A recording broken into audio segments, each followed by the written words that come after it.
And welcome back to Houston Newsmakers, the Back to School edition with Carol Shattuck, the president and CEO of Collaborative for Children, and Mandy Kimball, the director of public policy and government affairs for children at risk. You know, I almost feel like we should have the smell of pencils and erasers.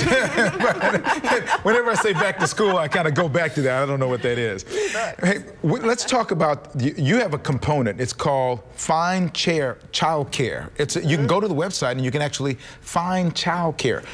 I'll let you talk about that, but why is it so important? I mean, there's a regulated child care, and there's another where you can just go drop a kid off. Right. And then there's another area that you want to try to advocate that people get a higher level. Right. Let's talk about both of those. Okay. Well, one of the things that's so important in early education is that our state has set relatively low standards. They actually call them minimum standards for child care. And so we work with a number of child care centers where the leadership and the teachers really want to do better than that. And so along with national accreditation bodies and a state quality rating system, Texas Rising Star, we also have an indicator system. So when you come to our website, you're learning whether or not the child care center that you're considering is nationally accredited. Are they part of the state's quality improvement system, Texas Rising Star? How do they do on our indicators that really look at the teachers and the director's education, the ratios of children to teachers in a classroom? Do you put cost on there as well, how much it might cost, or is that something that's a separate? Well, that's really something, some centers are willing to share that with us. We don't make it public because they don't like us to do that, and understandably, because there are a lot of centers that are very generous and will work with families who can't quite afford their costs. And so that's really something that is discussed between parent and center. What we do know is that on average, the cost of child care in our community is between $8,000 and $9,000 a year. And that can go up to as high as $12,000 to $13,000 a year for very high quality nationally accredited programs. And the payoff is better than what you would get if you just park a kid someplace where the information and well, I mean, as I was mentioning before, the critical thing that young children need is engagement between their parents and them and the teachers and them. And so where you have programs where teachers have the ability to better engage with children, those numbers of children per classroom are lower than what is allowed by our state minimum standards. That's where you know that that child is getting more attention, more one-on-one, more small group interaction with a teacher so that they can make a real difference. Speaking of getting attention, every year Children at Risk puts out the annual rankings and analysis. I looked at that. That's another one of those things where I could get lost for the whole afternoon looking at all the data. Let's talk about that. You put it's a ranking of analysis, and it's part of a state of public education report. That report came out this past week. In the Houston region, DeBakey was the #1 school in HISD. Fort Settlement Middle was the #1 middle school and one of 2 Fort Bend middle schools in the top 5. Conroe ISD's Buckaloo Elementary was the top elementary school. What goes into that analysis, and what should people make of those rankings?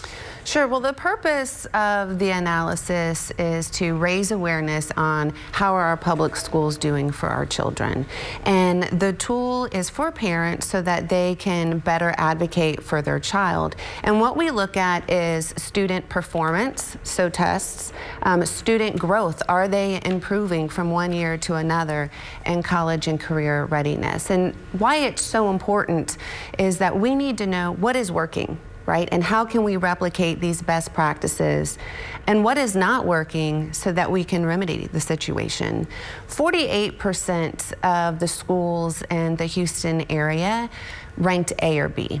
So that means that more than half of the schools had a C, D, and F. And what do we do with that information, right? How can we use that information to, one, engage parents at home? What can they do in the home environment to support their child's education?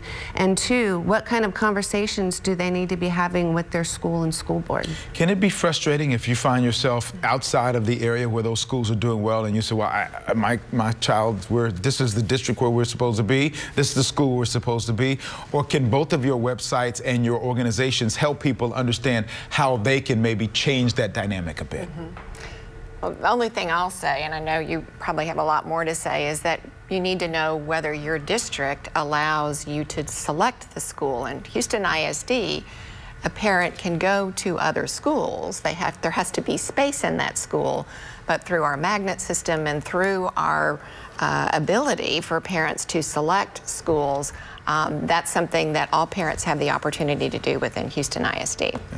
Sure, and on the Children at Risk website, we have a parent action guide, and it kind of walks you through different steps on what questions to ask, and if there's concerns, what can you do about it, and how can you be most effective? Well, you just segued right there for me, because I want to give everybody a chance to know about your websites and where they can find out what's going on. The Collaborative for Children website, collabforchildren.org, and the number is 713-600-1100. You can find Children at Risk at childrenatrisk.org. That's so good. So easy for people like me. Their Houston number is 713-869-7740. And of course, I'll put all this information on my Newsmakers page on clicktohouston.com. There is a lot of great information on both of those sites. If you can, go to them, get that information you need. I guarantee you it's going to make you feel much better about what you're doing with your children. Carol and Mandy, thank you so much. We appreciate you coming in this morning. Hopefully we've helped someone make the lives of children better, as you do every day. Thank you, that. Hey, what about vaccinations? Who should get them and when? And why the controversy about those who decide not to get them at all? That's next when Houston Newsmakers continues.